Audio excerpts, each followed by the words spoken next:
ನಿನ್ನೆ ಸಂಜೆ 4:15 ಹಾಗೆ ಸೌಜನ್ಯ ಅವ್ರ ಮನೆಗೆ ಬಿಗ್ ಬಾಸ್ ಖ್ಯಾತಿಯ ರಜತ್ ಅವರು ಹೋಗಿದ್ದಾರೆ ಅನ್ನುವಂತಹ ವಿಷಯ ಗೊತ್ತಾದಾಗ ಯುನೈಟೆಡ್ ಮೀಡಿಯಾನ ನಮ್ ಅಭಿ ಕೂಡ್ಲಾ ರ್ಯಾಂಪೇಜ್ ನ ಅಜಯ್ ಸಂಚಾರಿ ಸ್ಟುಡಿಯೋಸ್ ನ ಸಂತೋಷ್ ಇವರು ರಜತ್ ಅವ್ರದ್ದು ಒಂದು ಇಂಟರ್ವ್ಯೂ ತಗೊಳ್ಳೋಣ ಅಂತ ಸೌಜನ್ಯ ಅವ್ರ ಮನೆ ಹತ್ರ ಹೋಗಿರ್ತಾರೆ. ಆಗ ಸಡನ್ಲಿ ಈ ಡಿ ಗ್ಯಾಂಗ್ ನವರು ನಕಲಿ ದೇವಮಾನವ ಹಾಗೂ ಅವನ ತಗಡು ತಮ್ಮನ ಚೇಲಾಗಳು ಸುಮಾರು 50ಕ್ಕಿಂತ ಹೆಚ್ಚು ಜನ ಒಟ್ಟಿಗೆ ಬಂದು ನಮ್ಮ ಯೂಟ್ಯೂಬರ್ಸ್ ಯುನೈಟೆಡ್ ಮೀಡಿಯಾನ ಅಭಿ ಅಜಯ್ ಸಂತೋಷ್ ಅವ್ರ ಮೇಲೆ ಮಾರಣಾಂತಿಕ ಹಲ್ಲೆ ಮಾಡಿದ್ದಾರೆ.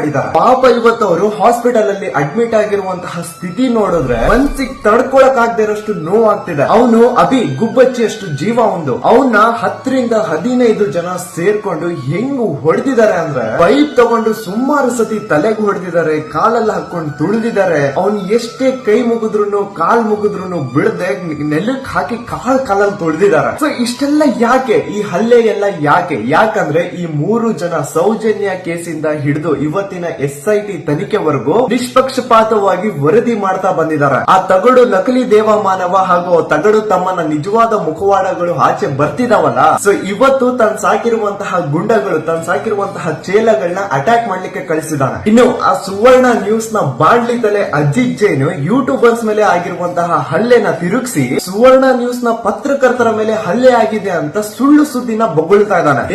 ಬಾಂಡ್ಲಿ ತಲೆ ಅಜಿತ್ ಜೈನ್, ನಾಚಿಕೆ ಆಗ್ಬೇಕು ನಿನ್ ಜನ್ಮಕ್ಕೆ. ಎಷ್ಟು ಸುಳ್ಳು ಬೊಗಳ್ತೀಯ, ಇನ್ನು ಎಷ್ಟು ವಿಷ ತುಂಬಿಕೊಂಡಿದ್ಯಾ ನೀನು. ನಿಮ್ ಚಾನಲ್ ನ ನ್ಯೂಸ್ ರಿಪೋರ್ಟರ್ಸ್ ಗೆ ಯಾರು ಹೊಡೆದೇ ಇಲ್ಲ, ಅವ್ರ ಮೇಲೆ ಒಂದು ಗಾಯ ಅಲ್ಲ, ಒಂದ್ ಚಿಕ್ಕ ಸ್ಕ್ರಾಚ್ ಕೂಡ ಇಲ್ಲ. ಇದನ್ನ ನಾನಲ್ಲ, ಹಾಸ್ಪಿಟಲ್ ನ ಮೆಡಿಕಲ್ ರಿಪೋರ್ಟ್ ಹೇಳ್ತಾ ಇದೆ. ಇವತ್ತು ಯೂಟ್ಯೂಬರ್ಸ್ ಮೇಲೆ ಆಗಿರುವಂತಹ ಹಲ್ಲೆ ಇದು ನಾರ್ಮಲ್ ಹಲ್ಲೆ ಅಲ್ಲ, ಮಾರಣಾಂತಿಕ ಹಲ್ಲೆ. ಪೊಲೀಸ್ ಅವರು ಬರೋದು ಚೂರ್ ಏನಾದ್ರೂ ಲೇಟ್ ಆಗಿದ್ರೆ 3 ಜನ ಸಾಯ್ತಾ ಇದ್ರು. ಹಾಗಂತ ಪೊಲೀಸ್ ಅವರು ಸ್ಪಾಟ್ ಬಂದ ತಕ್ಷಣ ಏನ್ ಸಿಚುವೇಶನ್ ಎಲ್ಲ ಕಂಟ್ರೋಲ್ ಅಲ್ಲಿ ಬಂದಿಲ್ಲ. ಪೊಲೀಸ್ ಅವ್ರ ಮೇಲೇನು ಆ ಡಿ ಗ್ಯಾಂಗ್ ಅವರು ಹಲ್ಲೆ ಮಾಡಿದ್ದಾರೆ, ಕಲ್ ತೂರಾಟ ಮಾಡಿದ್ದಾರೆ, ಅಲ್ಲಿದ್ದಂತಹ ಎಷ್ಟೋ ವೆಹಿಕಲ್ಸ್ ನ ಡ್ಯಾಮೇಜ್ ಮಾಡಿದ್ದಾರೆ. ಲಿಟರಲಿ ಗೂಂಡಗಳಿಗಿಂತನೂ ವರ್ಸ್ಟ್ ಬಿಹೇವಿಯರ್. ಈ ಡಿ ಗ್ಯಾಂಗ್ ನವರು ಅನ್ಹ್ಯೂಮನ್ ಆಗಿ ಬಿಹೇವ್ ಮಾಡಬಹುದು, ದೇವಸ್ಥಾನಕ್ಕೆ ಬರುವಂತಹ ಭಕ್ತಾದಿಗಳಿಗೆ ಹೊಡಿಬಹುದು, ಅದೇನು ತೊಂದರೆ ಆಗಲ್ಲ. ಆದ್ರೆ ನಾವುಗಳು ಯಾರಾದ್ರೂ ನ್ಯಾಯದ ಪರ ಧ್ವನಿ ಎತ್ಬಿಟ್ರೆ ದೇವಸ್ಥಾನನ ಮುಂದೆ ತರ್ತಾರೆ, ಕ್ಷೇತ್ರಕ್ಕೆ ಅಪಮಾನ ಮಾಡ್ತಿದ್ದಾರೆ, ಅಪಪ್ರಚಾರ ಮಾಡ್ತಿದ್ದಾರೆ ಅಂತ ಟೀಕೆಗಳು ಮಾಡ್ತಾರೆ. ನೋಡಿ, ಒಂದು ಅರ್ಥ ಮಾಡ್ಕೊಳ್ಳಿ, ಇದೆಲ್ಲಾನು SIT ತನಿಖೆನ ನಿಲ್ಲಿಸಬೇಕು ಅಂತ